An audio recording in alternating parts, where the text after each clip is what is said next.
Here we are with the second of our GLO-BUS Super Secret Strategy series. I'm Patrick Law, GLO-BUS Grand Champion, here to teach you why the High R&D strategy is best. The single most important strategy decision for all of GLO-BUS is buried on the product design page. It's research and development, or R&D.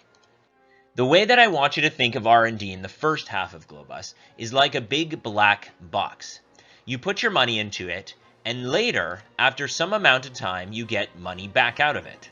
And the more money you put into it during the first half of the game, the more money comes out in the second half of the game.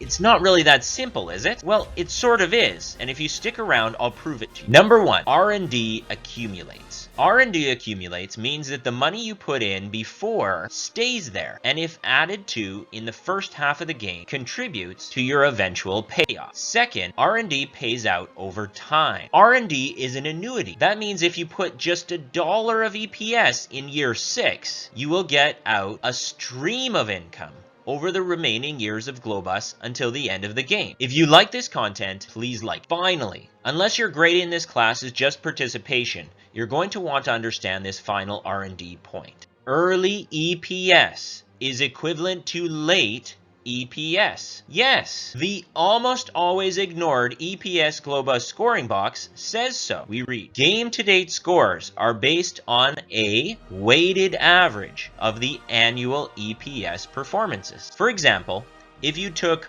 $1 from earnings per share at the beginning of the game and gave it to the last year, it would be the same as if you distributed it across all playable GLO-BUS years when it comes to your final game-to-date score. Except that with R&D, it gives you more EPS than what you would have otherwise had. R&D really is this simple.